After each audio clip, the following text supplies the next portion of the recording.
On behalf of the Ontario Co-operative Association, I'd like to welcome everyone to today's webinar, Keeping It Local, Co-ops as a Succession Plan for Small and Medium-Sized Enterprises.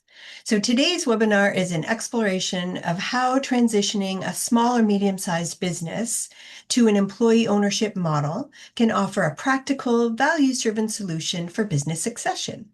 Our special guest today, Jennifer Williams, founder of Firefly Insights, will walk us through the distinctions between cooperative ownership, employee ownership trusts, and employee stock ownership plans.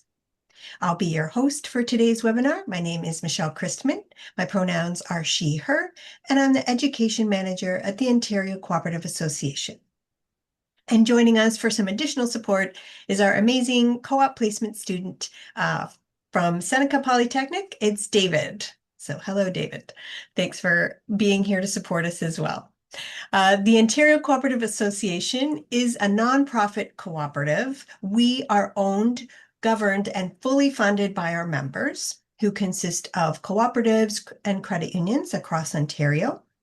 OCA supports our co-op members in the sector at large through training, education, advocacy, and by facilitating connections between cooperatives and between the sector and external partners. So before we get started, I'd like to start with the land acknowledgement. I would like to respectfully acknowledge that the land where I'm joining you from has been inhabited and cared for by Indigenous peoples, including Huron-Wendat, Anishinaabe nations, and Mohawks of the Bay of Quinte and Tyendinaga as part of the Haudenosaunee Confederacy for thousands of years. This land remains unceded territory and continues to be home to many Indigenous communities. This land falls within the Dish with One Spoon Treaty. Let us acknowledge that we gather virtually from many places, each rooted in the histories, traditions, and lands of Indigenous peoples across Turtle Island. I invite us all to take a moment to reflect on the land that you are on today, the Indigenous communities who have cared for it since time immemorial, and our shared responsibility to foster respectful relationships with one another and the environment. A few housekeeping notes for us all. This webinar is scheduled for 60 minutes. It is being recorded and will be made available on our YouTube channel. We'll put the link in the chat at the end of the session. Our agenda today is, after this brief introduction, we'll have the presentation portion from Jennifer Williams, and then we'll end up with some Q&A at the end. Please hold your questions until the Q&A portion, but feel free to drop them in the chat. David and I will monitor, and then we'll make sure we capture as many questions as possible during the Q&A portion. And if you need any help or have any technical difficulties, please just let us know in the chat, and we'll do our best to assist you. And lastly, I would ask that everyone please remain on mute throughout the presentation portion so we can give our full attention to Jennifer. With that, I'm pleased to introduce today's speaker. Please welcome Jennifer Williams. With over a decade of experience in employee ownership and succession planning, Jennifer has worked across industries and geographies, crafting customized solutions for businesses of all sizes. As a three-time business owner and former CEO of an employee-owned company, she has a unique understanding of the financial, emotional, and practical dimensions of business transitions. Jennifer founded Firefly Insights to help business owners transition successfully, preserve their businesses, and strengthen employee engagement. We are thrilled to have Jennifer here with us today. I know I've really been looking forward to this session. I'm excited to learn more about employee ownership options alongside all of you. So I will now stop sharing my screen and I will turn it over to Jennifer for the presentation portion. Thanks so much, Michelle. And of course, now that I go to share my screen, what I want to share isn't available. So give me 1 second. That's all right, Jennifer. Hello, everyone. I would love to know in the chat what brings people here. If you could just throw it in the chat. That would be helpful for me to as we go through, just get some thoughts on how to direct this. And so I'm delighted to have been invited by on Co-op. I've been part of co-ops in Ontario for a very long time and collaborated with on Co-op over the years in different ways. And I'm excited to give this overview that won't just be co-ops, but will be employee ownership in multiple forms, including co-ops. And so the hope is that this provides people with information and tools to go back and talk about what is the right option within your world. Um, so a little bit about who we are at Firefly Insights. We're really focused on keeping businesses locally owned and operated. I have been a business owner in Ontario for over 20 years, and I know how hard it is to transition a business. I know how hard it is to build value in your business. And I really want to live in a world where we're creating, keeping those businesses locally owned and operated. And so we really focus on helping businesses transition to stay locally owned and operated. We are design experts, so we have an expertise in employee ownership trusts, employee share ownership plans, hybrids, as well as co-ops. And we really focus on not a one size fits all solution because employee ownership, these are different models, and I'm going to walk through them all so that you get a flavor for each one. And what we really like to do is find the tailored design that matches the needs of the owners, the employees, and the transition strategy. I think of myself as a bit of a translator, like your lawyer and accountant might say one thing to you, but you're like, a lot of people are like, I don't know what that meant or what that means. And so we can make sure that we translate that into like how that relates to the decisions you make in your business. So helping you to plan accordingly for those things. So, in fact, I spent I started my career in the not-for-profit sector.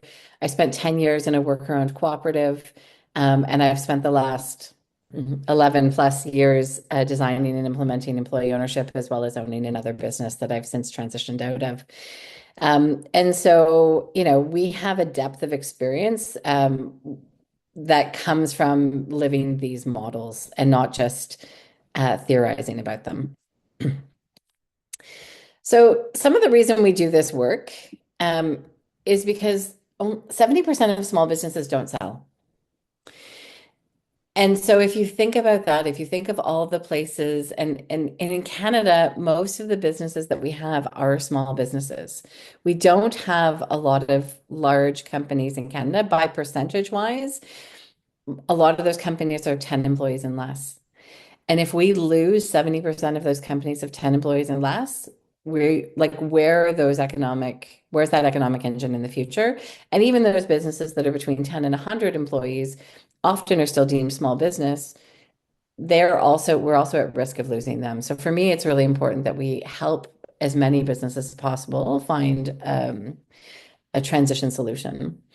We know that it's called the silver tsunami, $2 trillion worth of business assets are to change hands in the coming decade, largely because the baby boomers in Canada have been the most successful generation of entrepreneurs in the history of Canada. And those baby boomers will want to retire at some point or need to retire at some point. And so that is the value of assets that needs to change hands associated with those baby boomers who are transitioning. Which is representative of 76% of small business owners planning to exit. So from our perspective, like these are really important numbers if you think about, what's happening in our economy and how do we have an impact. The other thing that is true is that private equity, so basically funds of money that people have pooled together, has tons of money right now, and they are looking for businesses to acquire.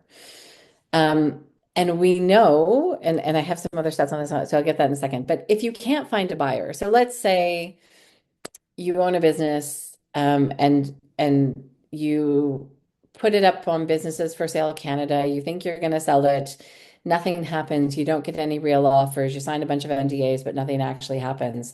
What are your options? And so you can close the business and sell the assets. And unfortunately, that's what happens to a lot of these businesses. We see it all the time in our communities. You could perhaps hire a general manager who could run the business for you, and you could continue to own it and have the profits from that. Related to that, if your kids are interested, most people tell me these days their kids aren't interested. It's rare that I hear my kids are interested. And the other option would be to sell to your employees. And so we're gonna dive into that today. Um, Sorry, I think I missed a slide. Did I? There's this funny thing here. Sorry, technical difficulties. Okay, I can't do that and that. Sorry. All right. So there are four types of employee ownership we're going to talk about today. The first is worker co-ops. This is organized by the Ontario Co-op Association, and certainly cooperatives are a great option for people to be considering to transition their business to. We're going to talk about the new employee ownership trust legislation and how that works. We're going to talk about employee share ownership plans or employee share purchase plans, they could also be called. And then we're going to talk about hybrids. And at Firefly, we have a lot of fun coming up with hybrid solutions for our clients. So, worker co-ops, let's just start there. The way we see worker co-ops is, they're best for values aligned teams who are seeking democratic structure. And I'm going to give some examples around that. But one of the things that's fantastic about transitioning to a worker co-op in Canada right now is a transition of control to a worker co-op does access this $10 million lifetime capital gains exemption that currently has a sunset at the end of 2026, but there's a lot of work and advocacy going into extending that beyond the end of 2026. So we're hopeful that that will continue into the future. So I'm going to assume some people here know about co-ops. Most of us are probably a member of some co-op in this province. But basically, all employees are members of a co-op. And usually there's a waiting period. It may be 6 months, it may be a year. But basically, the concept being that everyone who works in the company, in the co-op, becomes a member and therefore holds shares in the co-op. Employees vote directly and elect the board. So in a governance perspective, from a governance perspective, employees are involved in the governance. Um, and the idea is that the benefits of co-op ownership are for all of the employees who are the members.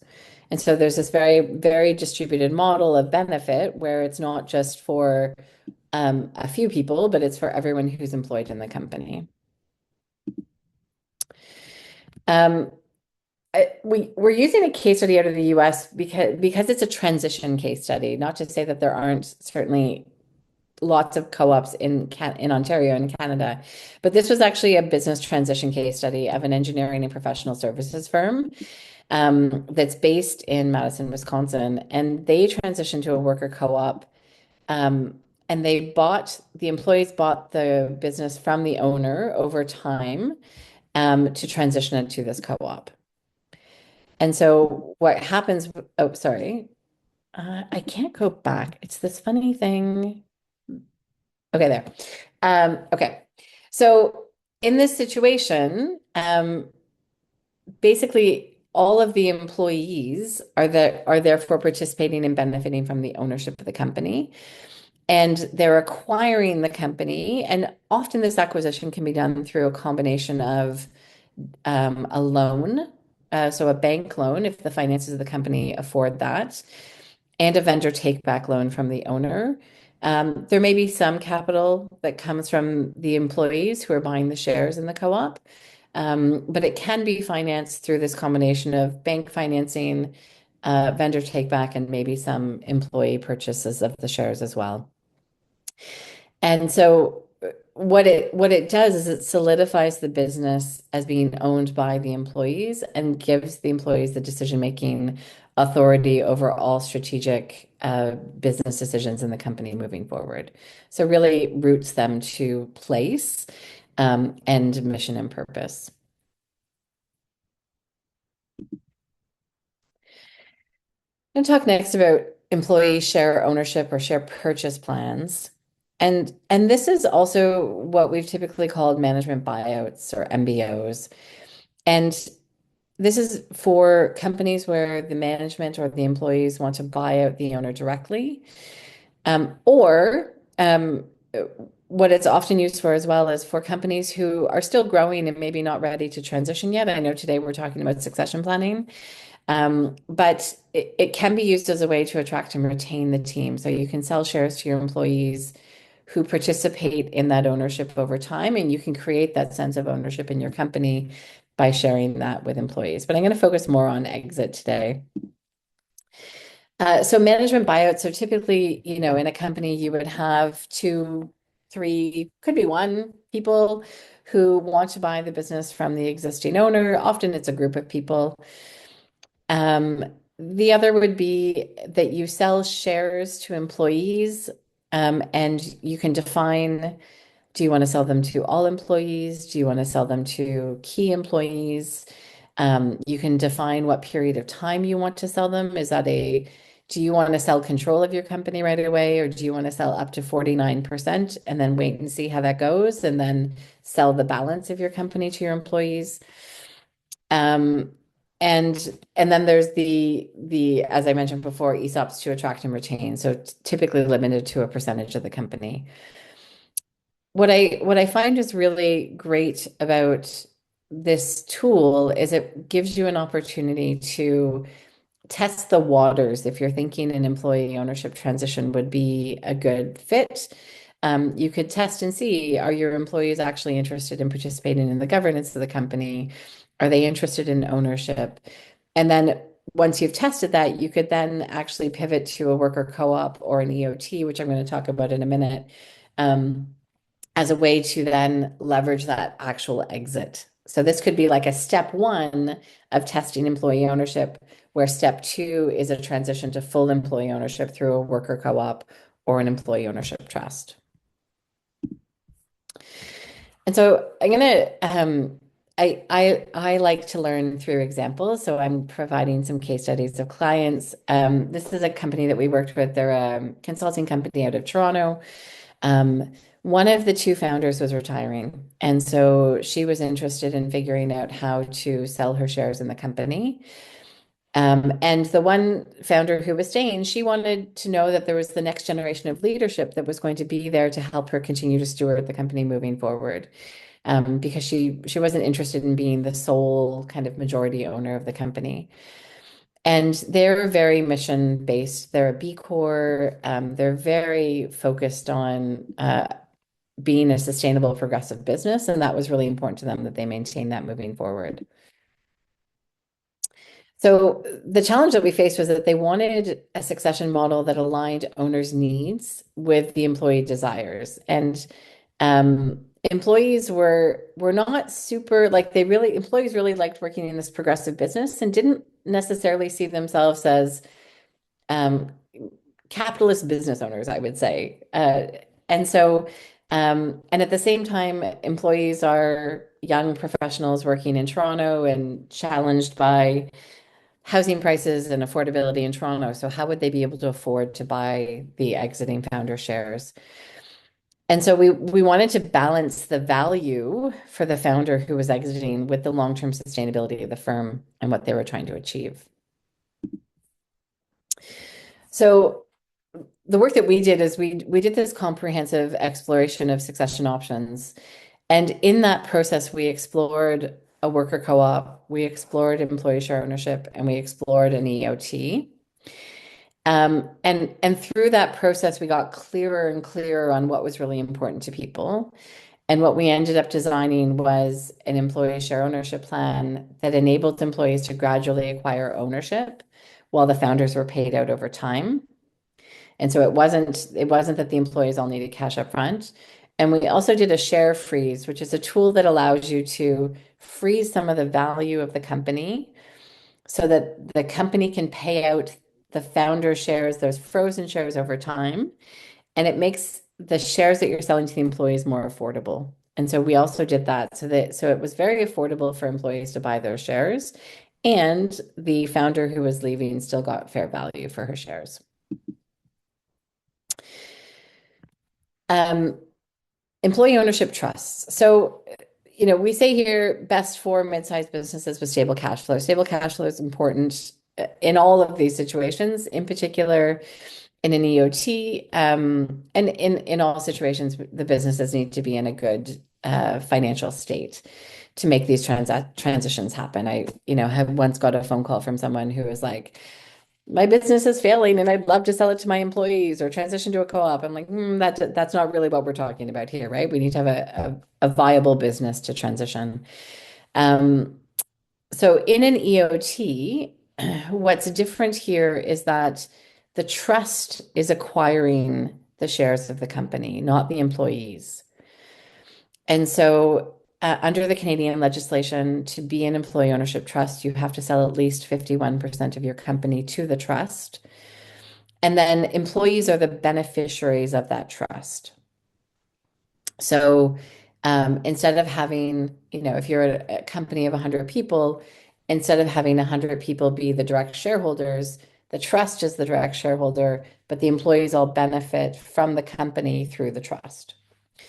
So the employee ownership trusts also are eligible for the $10 million lifetime capital gains exemption. Same sunset clause is in place with the hope of that being extended. There's lots of work going into that right now. Um, and what's interesting about the EOT right now is this is very new legislation, and it's been modeled after the US and the UK. And in actuality, we have kind of the best of both worlds. The US has had legislation around what they call employee share ownership plans, which is kind of like an EOT since 1974, so over 50 years.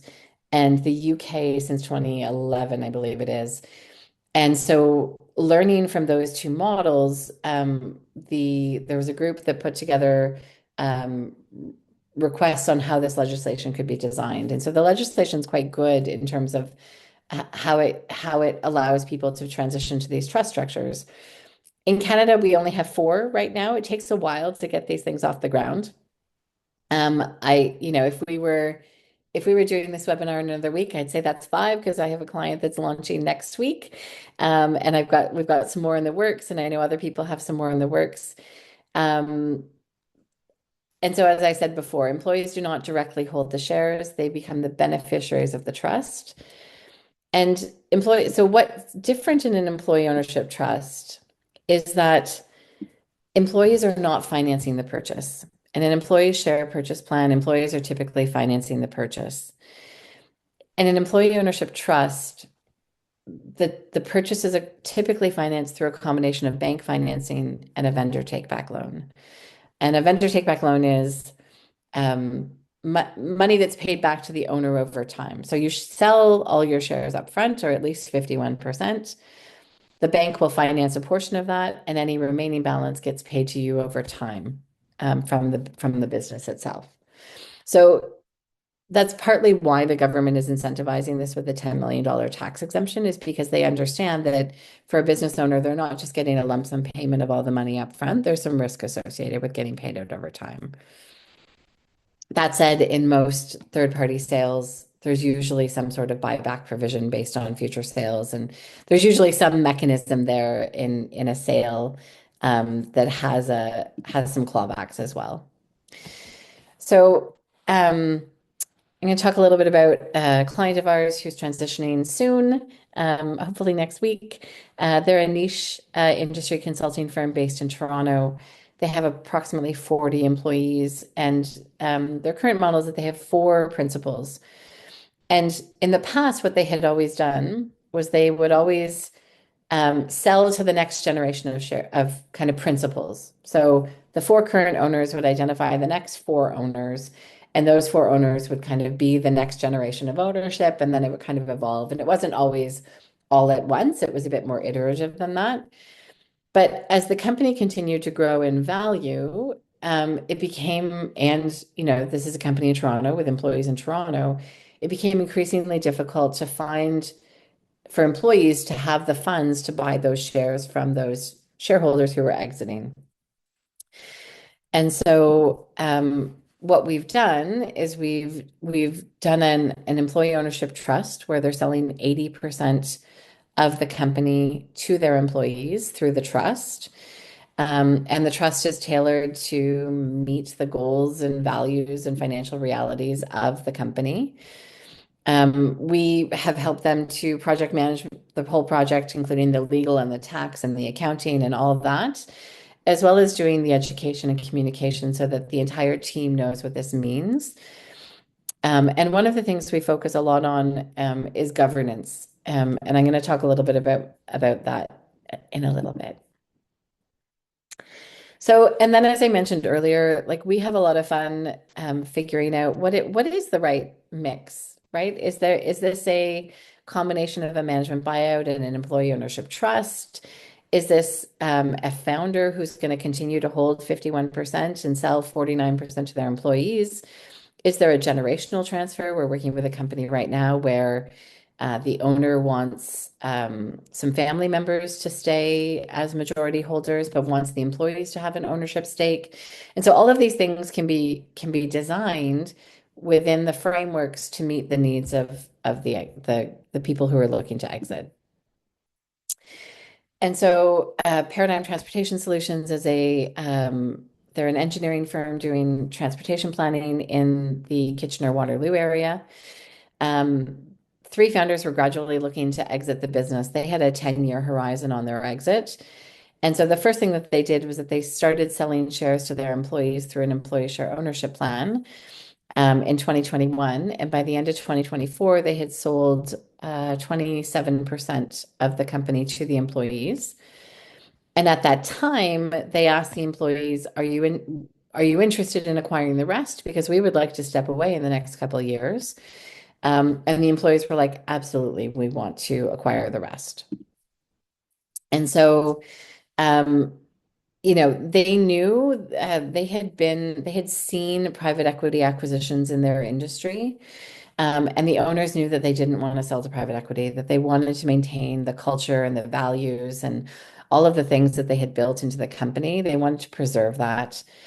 But they didn't know if employee ownership would work. So that's why they tested this with the employee share ownership plan first to see, are employees interested? Do they actually want to acquire this?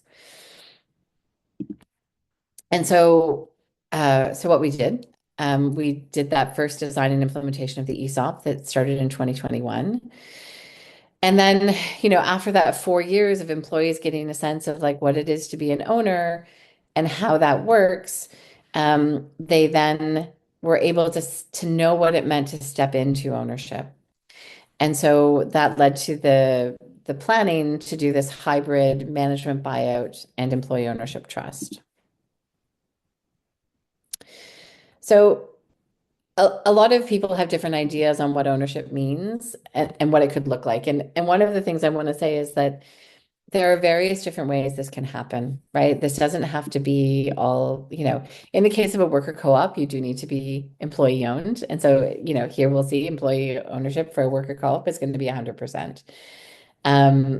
But in an EOT or an ESOP or hybrid, there's lots of different ways that we can have founders and employees involved and engaged at different percentages based on what you're trying to achieve or what's affordable. In any of these structures, employee ownership does not mean everyone gets a say in all decision making. And the example I always use is early in my days in a worker co-op, right? We were super excited, like we're all owners and we all hold the shares and we all get to make the decisions. And then 6 of us were sitting around the table deciding on the color of a package of chocolate chips. And we were like, this isn't what this means, right? Like somebody in this group has the decision-making authority over packaging, color, and design, and it's not everyone who owns shares in the who holds membership shares in the co-op who gets to make that decision. So one of the things that we do is that we help companies to define their governance matrix. So who makes what decisions when and why, so that there's total clarity over how those decisions are made. So no one's disgruntled when they're like, well, I thought that being an owner of this co-op meant that I got to make all the decisions. We're going to make that really clear ahead of time what decisions you get to have influence on and which ones are part of your role and which ones are part of governance. Um, you know, most of you probably know this, but governance is really that oversight and stewardship, setting that long-term direction. The guardrails, we talk a lot about guardrails, like what do we want to make sure we're protecting in this organization? Protecting that purpose and the intent, the strategic decisions, not the day-to-day operations. So your board of directors or your council of trustees, and in a worker co-op model where your board could be comprised of your employees, we used to talk a lot about which hats we were wearing, right? Like right now we're wearing our board of directors hats because we're making strategic decisions. We're not talking about the operations associated with our roles. And so that's something that as part of the work we do, we help companies to create those governance frameworks and then also do the training so that people are practicing the muscle to like really step into that. So you're not because the risk is it's quite risky, that slope of like having your council of trustees or your board of directors slide into the operations and then stepping on other people's toes, and that all gets messy really quickly. So for us, it's really important that that is clearly defined ahead of time. And then, of course, in any of these structures, right, you're going to have those governance models, which may have employees involved, but then you're going to have your management. And your management is going to run the day-to-day business. They're going to implement those strategies and budgets. They're going to lead teams and operations. And so that could be the general manager of your co-op, or it could be the CEO of your company. And those roles have authority. And again, we outlined that in the governance matrix on what decisions can be made by those people in your organization.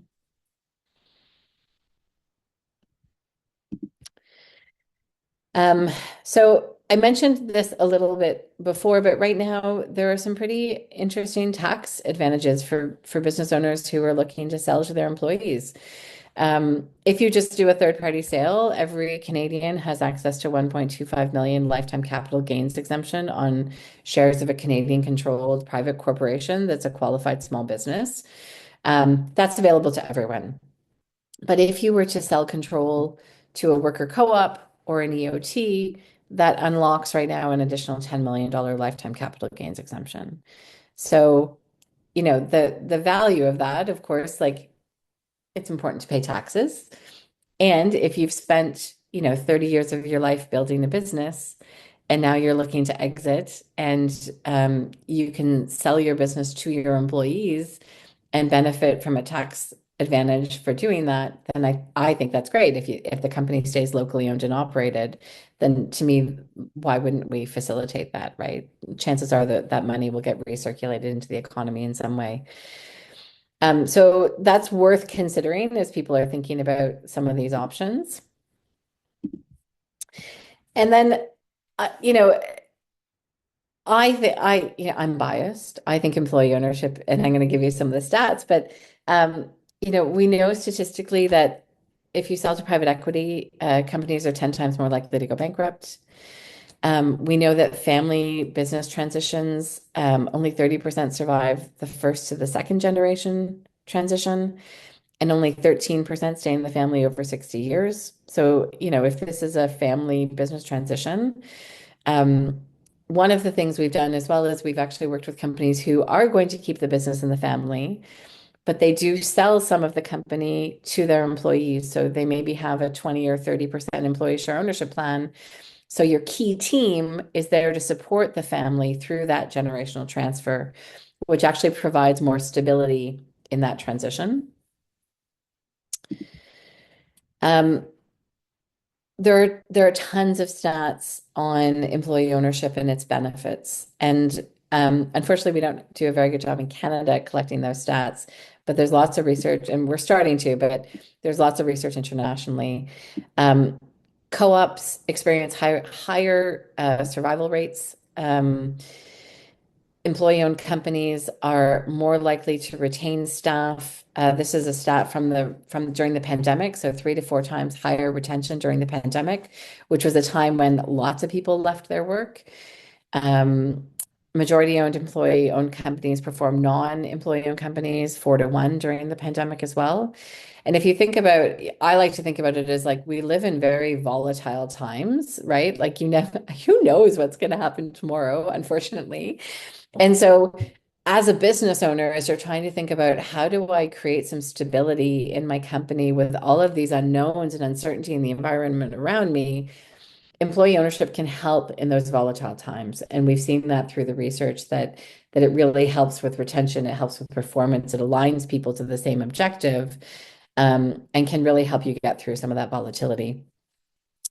This is in the UK after transitioning to employee ownership, and they have really great legislation around employee ownership trusts as well. Revenue growth, so 20% increase in performance, 43% increase in revenue growth, 73% employee satisfaction, and 8 to 12% more productive per employee. And for me, it makes sense, right? If you're going to work and getting a paycheck and you're not invested in the overall success of the business, you're just invested in your job, you're going to show up differently if you are an owner in a co-op or an owner in an employee-owned company because you have a vested interest in shared success. And that comes through in the research all the time. So, is employee ownership right for you? These are kind of some high level filters. You need to have something of value to sell to your employees, as I mentioned earlier. Typically, we find, technically a worker co-op, you need 3 people. We find that it starts to work best when you're kind of 5+ employees for some of these other models. Um, we work across all industries, but we do find there is a tendency to implement these, especially in industries where people are the greatest asset. So if you think consulting, construction, engineering, architecture, those are places where, your people are the people you need to do the work. It's more critical. So it tends to be more commonly applied in those industries. And typically, we also find that companies that implement employee ownership tend to have a bit of a values driver. They care about legacy, they care about their employees, they care about their community, and so that is usually in place and present more so than caring about the highest dollar value. Um, so that's a really like high level kind of overview. There's so much behind all of this, but I always like to try and give people a high level overview and then we can answer questions. We have resources on our website. I think Michelle's going to send out a couple of contact or some materials that we have. And I'm always open to having a conversation with people to see like, in the half an hour complimentary conversation, we can kind of see like, do we think this is a fit or not a fit, and what are the next steps from there? So I will leave it at that. I'll stop sharing. And Michelle, we can open it up for questions, I think. Yeah, yeah. I'd love to hear some questions. That was fantastic, Jennifer. You really did such a fantastic job of explaining that so clearly. So Thank I you. do appreciate that. So if anyone has a question, you can put it in the chat or feel free to raise your hand or unmute yourself.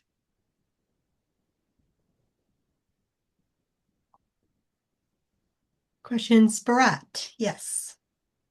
Oh, and Yeah. Christine. Well, yeah, thanks, Michelle. And no, Jennifer, it was really an excellent talk. I mean, like, no, in half an hour, I think it provided a really great overview about these various, say, options for transition. My question is basically about this EOT, Jennifer. I mean, I could understand. I mean, work co-ops, ESOPs. I mean, they sort of like I mean, conceptually they are fairly clear in terms of. I mean, I could understand it clearly. In terms of EOT, like my question there is like. So, where does actually the ownership then ultimately reside? I mean, I mean, one of those bar graphs you showed, there's a percentage between the owner, founder, and the employees, like 30/70 is what I remember. So, I mean, what is the ownership structure and how does it change over time? And what has been your experience in terms of, employees being like sort of open to an EOT model? Yeah, thanks, Jennifer. Yeah. Yeah, thanks. So what's different about the employee ownership trust model is that it is the trust that becomes the majority shareholder. And the trust is represented by a board or council of trustees. And who is on that board of council of trustees varies a little bit. Sometimes it's an independent person. Sometimes it's employees. Usually there's a seller who sits on the board of trustees. And the legislation requires that at least 51% is transitioned. Um, but it could be 100%, it could be 80%, and anything in between. So typically how we determine that is through conversations with the owners and the employees and also the financing to see what people are trying to achieve. The thing for employees about becoming an employee ownership trust is that it doesn't cost them money and they continue to work in the business, and the benefits of being a beneficiary of the trust is that in the future, when the loans are paid off from repaying the founder, the profits then flow to the employees through the trust. So, right, like dividends, the dividends flow to the trust. That flows out as dividends to all of the employees who are beneficiaries of the trust. And so it takes a little bit to wrap your head around this idea of like the trust is the shareholder, and there's no one person who's the shareholder. It is the trust who's the shareholder. So can I just add, so like really you have employees that are kind of playing the long game and are committed to the business long term, and you can have employees join and leave, but at whatever point that opportunity arises to share the dividends with then whomever is employee at the time will benefit. Yeah, and there are some ways to structure it so where benefits can still be paid to employees who retire, right? And depending on the company and where they're at, we're working with a company right now where, and the other thing you want to think about is like you want people to be making decisions for the long term of the company, just not just for their short term. So if you add this potential to benefit in retirement, it creates a long term. So we balance that of like wanting people to participate in retirement, but not wanting to have all your profits shared out to people who've retired. And so we can find ways to design for that depending on what you're trying to achieve. But the idea of the EOT is that it's the employees who are the beneficiaries. Yeah. Great, thank you. Christine, did you have a question? So we'll go Christine and then Wayne. Okay. Thanks, Michelle. And thanks for the great presentation, Jennifer. It's like an education question. I'm a co-op developer and I'm currently studying about succession plans and entrepreneurship through acquisition. And I'm having trouble finding resources in a Canadian context. Mm. Lots of stuff from the US, but really wanting to focus up here. And so it's an ask, like, what would you recommend in terms of resources, case studies, just any of that educational material? That's a good question. A lot of the literature is not Canadian based. There's some work being done out of Queens right now to try and have um, more information. But the employee ownership, um, it's a nonprofit. If you Employee Ownership Canada, if you go to their website, that would be a good starting point, and that would direct you towards resources. Yeah. Great, thanks, Christine. And Wayne. Hi, Jennifer. Thanks very much for the presentation. It was great. It seems to me that the bank becomes a very important partner here, right? And so I guess how receptive are banks to this sort of structure? Because given that the owner of the company who's made it successful, or so we're assuming it's successful, so they're leaving, and with that usually is an extraction of a certain amount of comfort from the bank because they're now losing the person who's run this and made it successful. How open are they to financing it? Is there a percentage that they sort of work within? Yeah, that's a great question. So banks they're very integral in this for sure. Banks have been lending for transition financing in the past. They've done MBOs and those types of things for a long time. So it's not new. And I can tell you that they're the way the banks look at this is basically from cash flow lending, right? So as long as the cash flow of the company can sustain the loan, then and they know that the team that's there is going to be able to continue the operations, right? Those are kind of the two pieces. And typically the owner who's selling has a vendor take back. And so they have some sort, and sometimes the bank will consider that as like equity or quasi equity in their calculations. Uh, so it can help with the ratios. But BDC is really focused on succession planning and keeping businesses Canadian owned and operated for obvious reasons. But we've had clients financed by the big five banks. I've been talking to the credit unions. I would love to see the credit unions come to the table on this. And like, I know Meridian has stood behind the employee ownership trust legislation as well. And so there's a good business case for banks to come in here. There's money to be made, to be honest. And I think as long as the cash flow is there to support it, then it's a good option. Maybe just one piece of information you may or not know. So I work for the Small Business Center in Windsor, Essex. So we're part of Small Business Centers of Ontario. So the provincial government has actually created a portal called Succession Ontario. Yeah, yeah. Yeah, we're just now getting to the point of being able to be trained on it because we're sort of first line of defense for these sorts of things. So just in case anyone was like, Christine may not have been aware of that, and I just thought I'd mention it as a help. Yeah. Thank you. Thanks. There's a question in the chat about how do you deal with employee shareholders that have purchased more shares with voting rights. So in the situation where you have different percentages of ownership, people in an ESOP, people do vote by their percentage shareholding, whereas in a co-op, they vote one member, one vote. And so that is one of the structural issues with employee share ownership as opposed to employee ownership trusts or worker co-ops, is that it's based on your ability to acquire shares and have access to capital.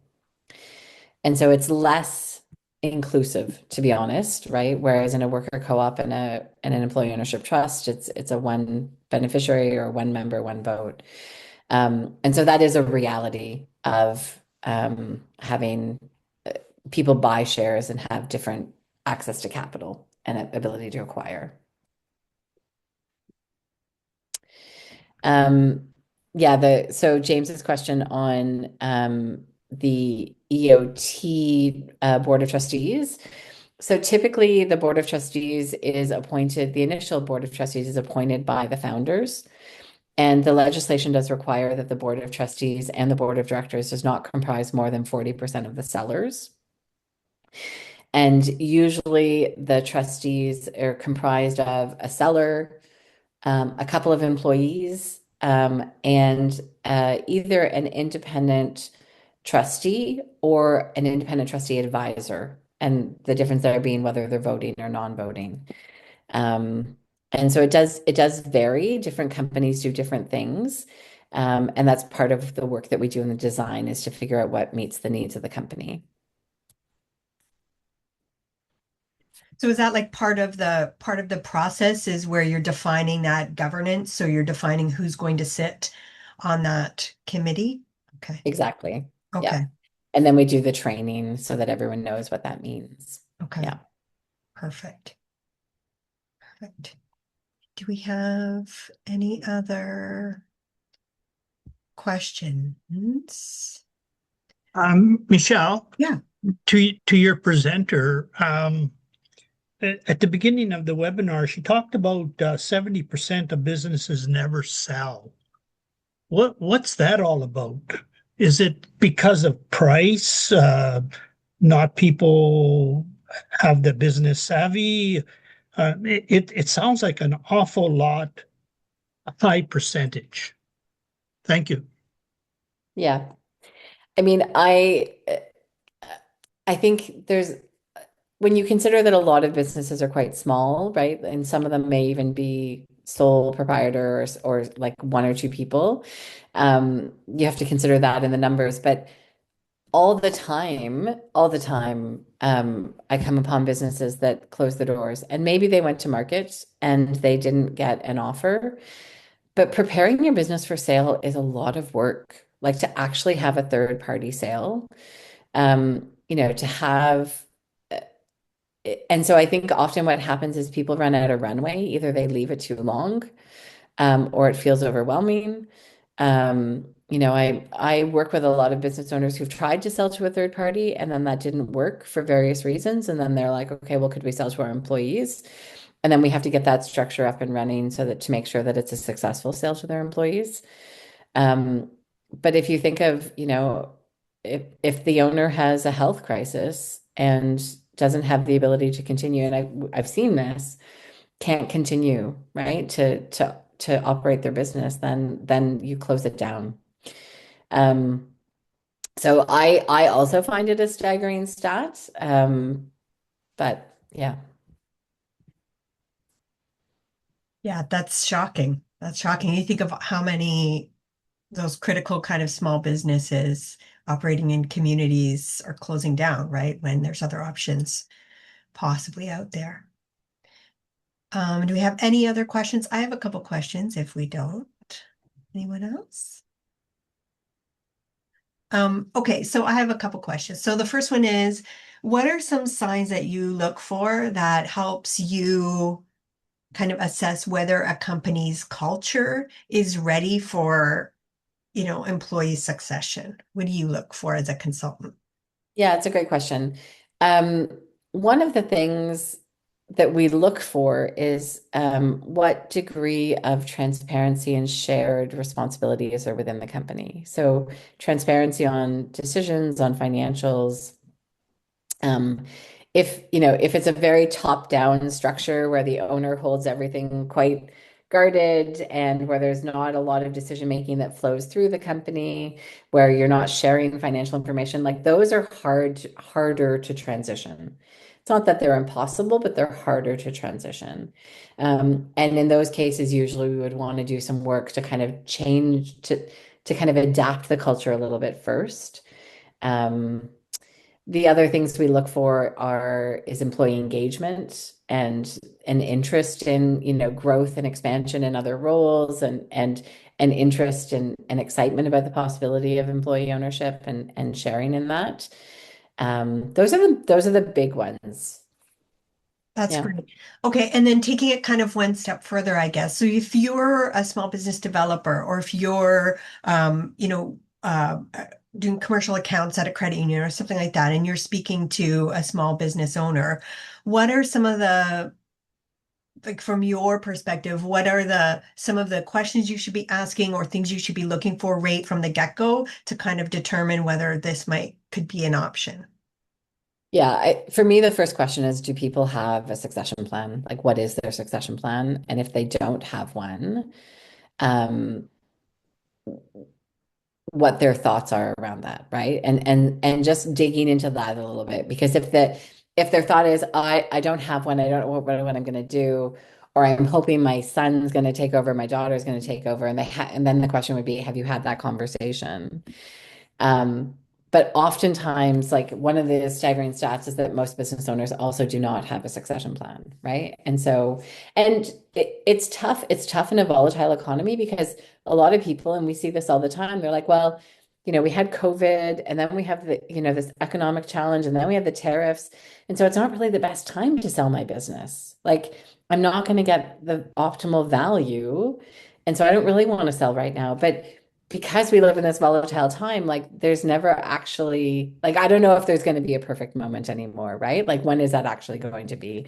I don't know when it's all going to be sunshines and rainbows from a business owner perspective. So that I think is a really important piece. The other thing would be, it's really important that people are having these conversations with their accountants up front because there are tax consequences of having too much cash in your business within 2 years of selling. And so if you're not preparing your business to sell, and some people aren't, and then the health incident happens and they've been building up too much cash, CRA deems that as having inactive assets in your business, and you no longer qualify as a qualified small business. So then you don't benefit from the tax benefits that come from being an entrepreneur and growing the company and selling your shares in your company. So those are the kinds of things that to me are like a good starting point if you work in a small business center or if you're a commercial banker, to be having those conversations. And then to, I think it's really good that people go and talk to, you could go and talk, you can come talk to us, but you could go and talk to like an M&A advisor to find out, like, do you think my business is saleable, or what would I need to do to get it ready to sell? Because, I've owned businesses that, I thought I could transition, and I did transition, but the plan we took for exit was not the original plan that we had, right? And so it took a while to figure out what is that best plan and how do we get there, and how do we transition that. That's great. So really, like, do they have a succession plan, talking to their accountants, starting to assess their business for sale, and then talking to employees, like, is that a good step as well, seeing if there's an interest there? Yeah. Yeah. Okay. And then we have one more note before we close from Kathy. Any resources for converting a restaurant to an employee co-op, EOT or ESOP? Are there any resources that you have available or that you can think of? Off the top of my head, we don't have any specifically, but um, it's certainly, yeah, the thing to really take into consideration is like how you deal with part-time and kind of contract, like people who come and go in a restaurant environment, because there's a lot of that versus kind of your more full-time people, and that can be designed. Kathy, if you want to send me an email or message me on LinkedIn, I can see what I can dig up for you. Okay, awesome. Thanks, Kathy. All right. Thank you. We're just about at time. Thank you, everyone, for the wonderful questions. Thank you so much, Jennifer, for walking us through these succession options. I've your We'll be sending out a link to the recording after the session, a couple really great quick reference sheets with information about Firefly Insights and also about EOTs, ESOPs, and worker co-ops. And we'll be sending a copy of the slide deck to everyone that was here today, so you can reference that as well. And again, everyone, please feel free to reach out to Jennifer. She's always happy to talk to you, and we encourage you to, do that deep dive, find out more information, and keep these small businesses operating and thriving in our communities. So without further ado, thank you very much, everyone, for being here. Have a great rest of your day. And thank you again, Jennifer, for sharing all your wisdom and expertise with us. Thanks for having me, Michelle. Yes, Have a thank great you. day, everyone. All right, take care. Bye-bye. Bye. Welcome, everyone.